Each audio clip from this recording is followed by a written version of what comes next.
Mr. Jordy Clark, welcome to the Rich Equation podcast, my brother. Holy cow, Ashish, I am stoked to be here. I'm really honored that you decided to join, and I'm glad we did this. You have a really cool history and story, and you're up to some really amazing things. You are a engaged father, loving husband. You are trying to excel in all areas of your life. So I'm really excited to extrapolate all this great knowledge and power from you today. So I'm really glad you're here, my friend. Man, let's do it. Let's do it. Excited. Before I get into some deeper stuff, I want you to explain to us a little bit about your background and tell us about how you got into the real estate business and flipping homes and some of the work stuff you're doing. And then we'll get into deeper into more spiritual and family and things like that. But just tell us a little bit about that background and how you got to where you are. Yeah, for sure. So, we currently reside in Salt Lake City, Utah. Beautiful place. I've lived here most of my life. I grew up a contractor's son. So my dad was a general contractor. He owned a stucco company. So when I was 12, 13, 14, he had me at job sites doing manual labor, building houses. And then about 15, 16, he started moving out of state to build houses. And this was up in 2005, 2006. So right before the market crashed, and they had spec homes going in Palm Springs. They had them in Denver, and he was like traveling back and forth all the time. And I didn't realize how, he worked very hard. He taught me a great work ethic. So I loved houses, working with them, but even when I was very little, like 15, 16, I was like, man, this is really taxing on my body. And while I enjoy physical work, 10 hours a day for 6 days a week, starts getting to you. So sure. When I was 18, I had, he's now a mentor. He was a guy that lived in our neighborhood. He was like, hey, you know how to do some construction. Do you want to come down to San Diego and surf and work on this house that I just bought? It's a project house, and, just painting and installing doors and trim and everything. And I was like, yeah, sure. So we went down there it was 6 or 7 weeks. And I mostly just went for the excuse to surf, right? I was like, hey, I snowboarded my whole life. I want to go and learn how to surf. So we bought a surfboard on Craigslist, and early in the morning and late at night, in between our working, we'd go and he'd teach me how to surf. So fast forward a little bit, I kind of followed up with him after he sold that house, and he's like, oh yeah, he made, it was like mid 5 figures on that flip. And I made like $1,200. And I was like, dang, I did like a lot of the same work with you. Like, I'm on the wrong side of that table, right? So fast forward a few years, I reached out to him again and just started talking. He's like, hey, you should read this book. And the book was Rich Dad, Poor Dad. So I was like, okay, cool. Of course it was. Yeah, right. So started reading it. At the time, I thought it was a real estate book. Read it, and I was like, man, I got to buy rental properties. Like, I can't, just seeing like my parents growing up and they're still working, and just looking like maybe when I was 21, taking a step back and looking at the system. And I was like, man, I really don't want to work one place until I'm 65. And then, maybe we'll have enough money saved up in a retirement account to go do something cool. I was like, I want to do something cool now. So I love that. We started accumulating rental properties. Got married to Courtney in 2013. Yeah, 2013. So it's the end of 2021 when we're recording this. Yes. So I got my real estate license a year later because I thought, hey, if I'm going to buy rental properties, I might as well be my own agent and save a commission, which that kind of blossomed into a career that I wasn't anticipating. I don't necessarily love being a real estate agent. Like, I'm not the guy that helps someone find their first time home. We've now built up a team and systems and processes, and we helped about 70 families invest in real estate this year. So where I'm really passionate is helping people achieve passive income through real estate investing, right? So that's like our core business. And then we also buy distressed homes, fix them up, sell them, flipping, and then we buy rental properties. So we've got a nice little rental property portfolio now. And we've got Brinley, she's our 6-year-old daughter, and Noah, he's almost 2. And then Courtney and I have been coming up on a decade of marriage. So yeah, that's kind of where we're at. I love that. And you know what? I never really realized, like, we have a very similar upbringing, because my dad is also a general contractor, and I grew up on construction sites, swinging hammers, moving 2x4s, you know, putting up drywall, like, at a really, really young age. And I think it, you know, I love how you said that, like, that work ethic and seeing people grind and do heavy work really early on is, you know, now you switched from labor work to intellectual work, but still it's to be able to have that work ethic at a really young age is precious, right? Oh, totally. Yeah, I don't think I would be who I am today without that. Yeah, I agree with you, and that comes through for sure. I know you also are a part of, you've started to engage with GoBundance, and you've surrounded yourself with a community of people that are trying, you know, you're trying to push yourself. We were in the couples mastermind this year together, which is how we really got to know each other more. Tell me about what were you looking for as you were engaging in those groups or those relationships in your life? Like, what were you seeming to be looking for that was potentially missing? That's a good question. So I joined GoBundance. It's been about a year, 13 months. And I joined it because, so taking a step back, I help run a couple of, they're essentially nonprofits here in Salt Lake. They're called real estate investor associations. So what we do is I volunteer on 2 of the board of directors to just help run and facilitate those organizations. So I donate my time. I don't make any money from it, but really I started doing that because I'm a firm believer that, like, if someone were to buy, you know, an extra house a year as a rental property, it would completely change their financial future. So by getting a part of these organizations that I was volunteering my time to help people invest in real estate, I was able to kind of help people along. But what I ended up seeing is there's a lot of people who were showing up and they'd show up once or twice and then leave and never come again, right? They'd go find some other shiny object. And part of it could have been timing, like, no judgment. 8 years ago, I definitely went to a few of those meetings and then never went again. Right.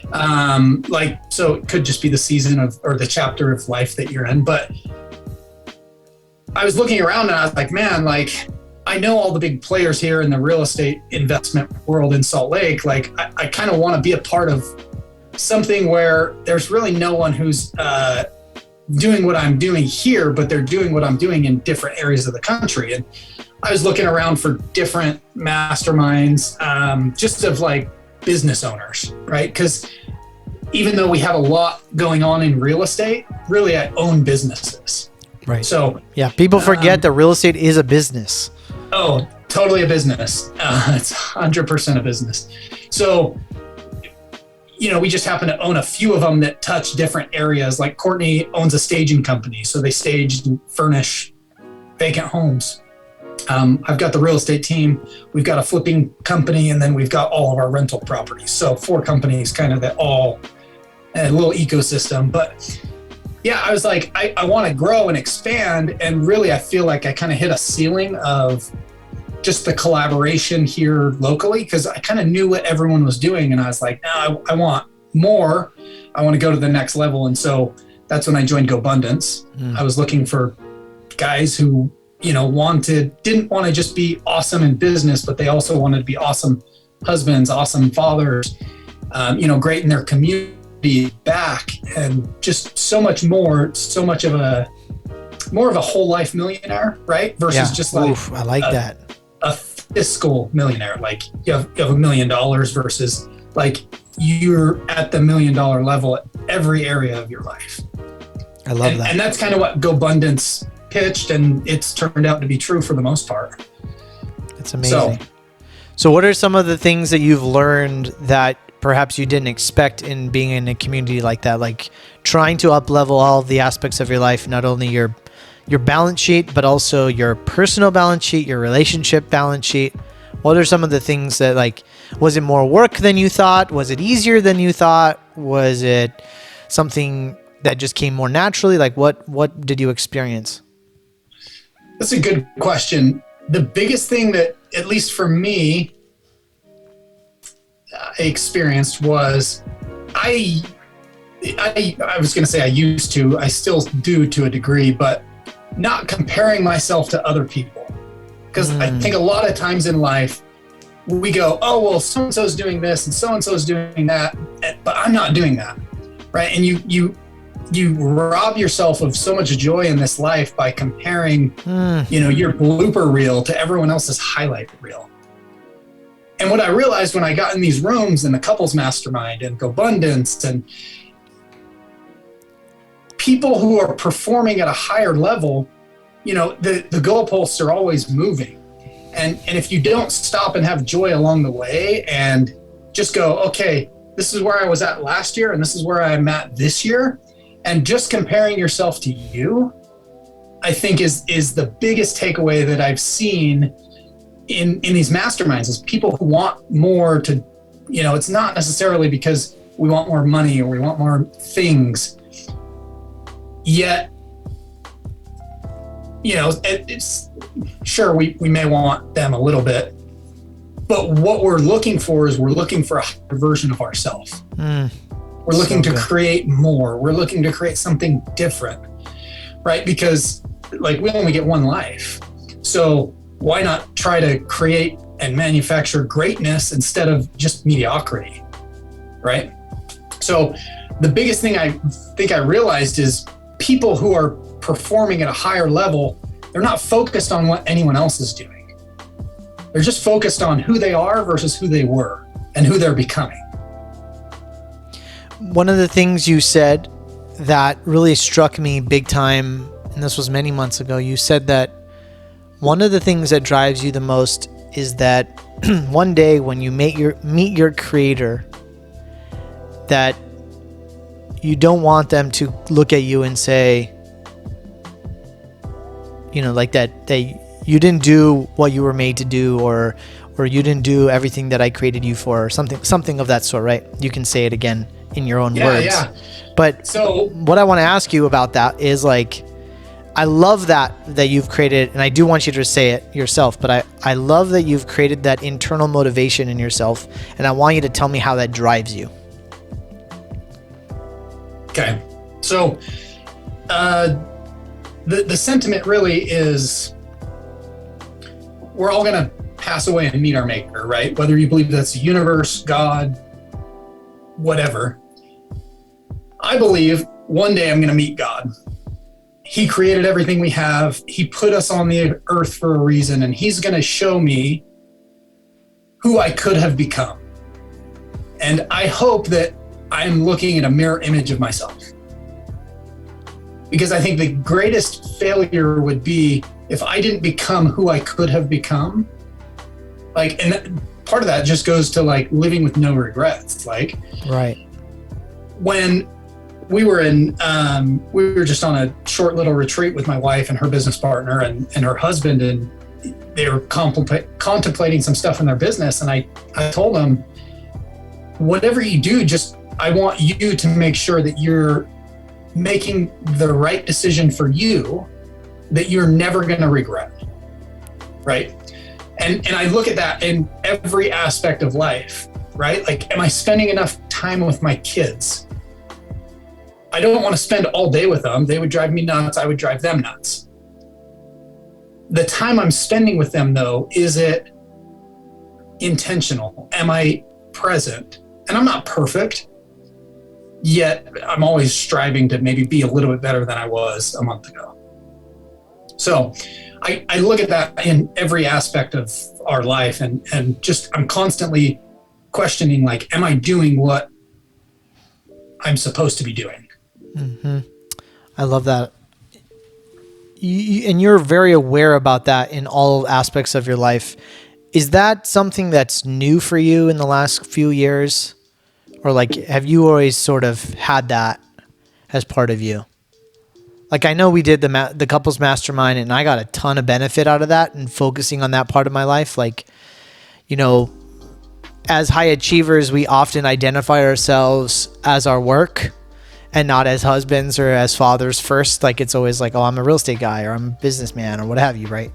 That normally comes first. And what I love about groups like GoBundance or masterminds or whatever is it allows us to redefine that identity of what is it that I'm trying to be and focus on what are those places. So I don't know if that was really a question, but. Yeah, well, I mean, yes, I think it's always been a part of me. I think it's a part of all of us. Like, we all have our unique strengths and abilities. Right. And maybe that's part of mine. I do think, though, that these masterminds and really everything we're doing in life is influencing us as we grow and become more mature and just, you know, a new version of ourselves every year. Like, we can add in little things from these groups that we're a part of or these relationships that we have as we grow. Because I've always said, like, you know, I don't want to get to be 90 and have 90 years of the same experience. I want to have 90 years different experiences. Right. I right. love that. So, and even in real estate, right? Like, I know real estate agents that they've done it for 30 years, but they've only done it one way. And it's like they've had 1 year of real estate experience 30 times. Yeah, exactly. You're so right. That's so true. Yeah. So, and that can be applied to any business or anything in life, right? Like, if we just get so stuck in our rut, and part of it, I believe, is we just need routines and habits. Yeah. Like, we're habitual people. They can either make you or break you, right? So, but it also gives us security, right? There's a false sense of security in that routine. And you're not talking about security. Like, what I'm saying is people like the consistency because it makes you feel safe. But in reality, you're not experiencing anything different. Speaking of 90 individual years, as we close off 2021, and this is the second of the last day of 2021. And as you reflect back to 2021, what are some of the experiences that you had in 2021 in whatever part of your life? And what are the things, when you look at all those experiences and all the things you did in 2021, what are the things that you really learned from 2021 and you can take away as universal truths in your life? That's a good question. I would say that maybe the one thing, and maybe it's just because it's the end of the year and I'm reevaluating everything, but everything is always changing. So a lot of the times people think, and I'm totally guilty of this myself, right? Like, let's say I buy a rental property. So many people go, hey, well, I'm going to keep this rental property until it's paid for. It's paid off, right? You get a 30-year mortgage. I'm going to own this thing until I die. And the reality is, like, you probably won't. It'll serve its purpose. Same thing with, like, our house that we're currently living in. I don't think there's a forever house because your life changes. Your kids grow up, they leave, and, you know, you may decide, hey, this is too much house. This is too little house. Like, just everything's always changing, right? And that could be geography. That could be just where you're at in life with everything. So just constantly, I think, reevaluating everything and seeing if it still serves you and is what you want, I think, is really the main theme of this year for me, right? So, I love that. I'll give you another example, a personal one. So we bought a motorhome this year. And because we like to travel, so Courtney and I, we met on a cruise 12 years ago or whatever it was. We met in the middle of the Caribbean Ocean as like young 19-year-olds or 18 or whatever we were. And we've always gone on a cruise. Well, you know, COVID hit and, like, the world shut down. And we were like, well, we're not going to sit in our house and do nothing. Like, we like to be active. We like to go do things. We like experiences. So we bought a motorhome. And I thought when I bought the motorhome, I was like, man, this thing's going to be perfect. I really wanted like one of those Sprinter vans, right? Like, probably Instagram's fault, but we bought like a 22-foot motorhome, Class C motorhome. A lot of places in it. We went up to Bozeman, we did Yellowstone, we did some hot springs, we went down a bunch of different places. I thought we were going to keep it like 5 years, we were going to renovate it. Well, we kind of realized after 6 months of having this motorhome that, hey, maybe this is a little bit too small for us. We've got 2 young kids. We also help take care of my wife's handicapped sister, so she's with us full time. So occasionally she'll come with us on these trips, and 5 people in a 22-foot space is maybe a little too tight for our comfort. So we kind of made the decision, hey, we're going to sell this and buy something bigger. It's just always changing, right? Always so changing. Like sometimes I just think we need to be more open to the change and like let it flow through us, if that makes sense. No, that makes sense totally. Versus being like, hey, no, I bought this car. I'm going to drive this thing for 12 years. But if it doesn't make you happy, why keep it? Yeah. Life is short. What do you, and I love that sentiment and that is a universal truth, that the only constant is change, right? As you walk into 2022, who are you focused on being? 2022, I'm really just focused on being a better dad, being a better husband, and being a better leader. So if I can nail those 3, I think everything else will fall into place. Mic drop, right? So good. You have such a strong relationship with your wife. She is a strong leader herself. She's a ambitious entrepreneur. I think that's a real gift. How have you learned to balance that between both of you? You know, and you're blessed to have 2 entrepreneurs in one house, right? Sometimes you have one and the other one is like learning how to balance that. And I talk a lot about that on the podcast, where you have one entrepreneur and a spouse who's learning how to deal with the entrepreneur, right? But you have 2 entrepreneurs in one home. Your wife is incredibly ambitious. Tell me how you guys what have you done to kind of make that relationship beautiful the way it is and work the way it has? Yeah, that's a great question. I feel like it's organized chaos, man. So there's no secret. It's just consistency, I think, right? Like us going and having a weekly or semi-monthly or as often as possible date night. Right. Where we can reconnect, we can have a conversation without kids wanting attention because they're kids. And we can just reconnect with one another. Mm-hmm. In addition, we have planned to have no kid vacations. Oh, I like that. I'm going to steal that one from you. Yeah. I like that one a lot. And we love our kids to death. We want to spend every minute we can with them. There's something special that happens when we are able to go away for a weekend and just reconnect. We have time. Our kids are little. And it's only 4 weekends a month that we're going to try to do this, right? So not really that much time. You think about it, 8 days out of 365 is totally doable to reinvest back into your most important relationship. Right. Like we would sign up to do that all day long with our business partners. Like, hey, we need a retreat. We need this. We need that. That's so true. So true. Yet we don't necessarily make that an intention with our significant other. So. I love that. As we wrap up here, I want to ask you a couple more questions. What is it, and you know, you're a really religious guy, spiritual guy. Tell me how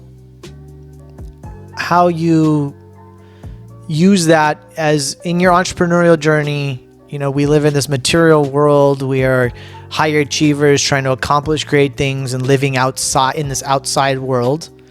But you are also a very spiritual person, religious person. How do you find that balance in, you know, who you want to be inside and who you want to be out on the outside, if that makes sense?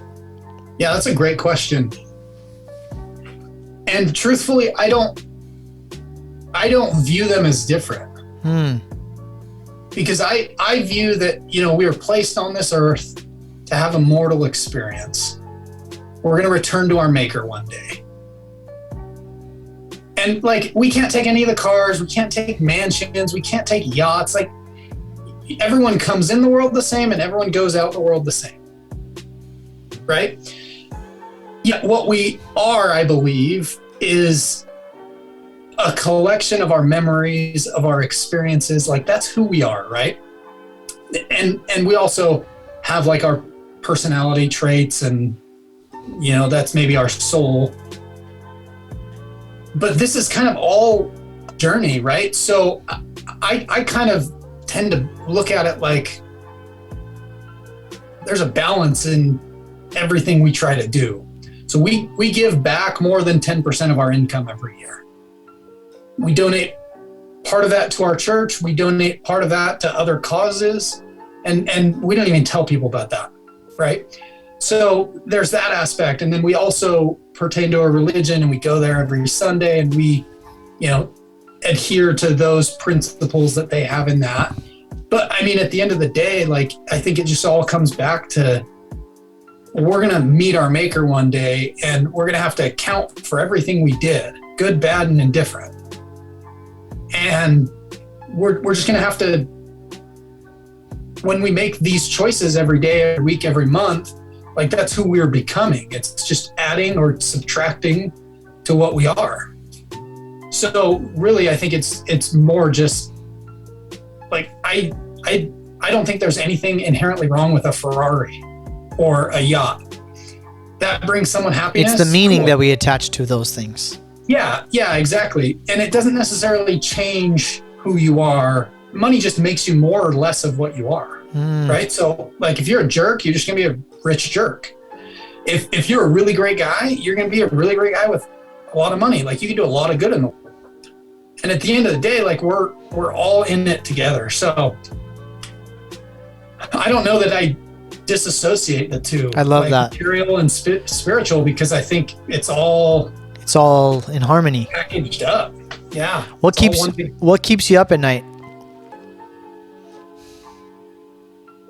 Oof. Recently, it's been my son, Noah. Yeah, me too. Just like, I don't know if he gets hungry at 1 a.m. Yeah, it's been him keeping me up at night lately. Other than that, I mean, usually I sleep pretty good. I will say, we've had maybe a time in our marriage that we weren't in harmony, that we were a lot closer to maybe knocking on divorce's doorstep. There was a lot of worry and frustration there. And I think, whatever's keeping you up at night, you kind of have to address it, because if you don't address it, it's not going to go away. So I mean, other than my son, there's not a ton that'll keep me up at night. I sleep pretty good. Well, congratulations. That's a blessing. Final question to you. What does it mean to be rich?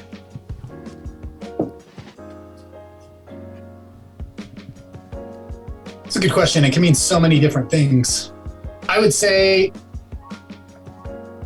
when you can do what you want, where you want, with who you want, you're rich. Boom. Listen, brother, thank you so much for doing this with me. Some really great lessons and wisdom you just dropped, bro. I don't know if you have so much wisdom in you, brother. I think Courtney and I think you're going to have Courtney on in a different podcast, but we kind of feel like old souls. Like, we're in our early 30s, but for most of the past 10 years that we've been married, we've associated ourselves with people who are maybe a decade or two ahead of us physically, just because we kind of feel maybe a little bit more of a gravitational pull towards that. I don't know what it is, but I appreciate you saying that. Sometimes we look at our blooper reel and say, oh, well, I'm not that good, but I'll receive that from you. So thank you. I appreciate that. Thank you, my friend.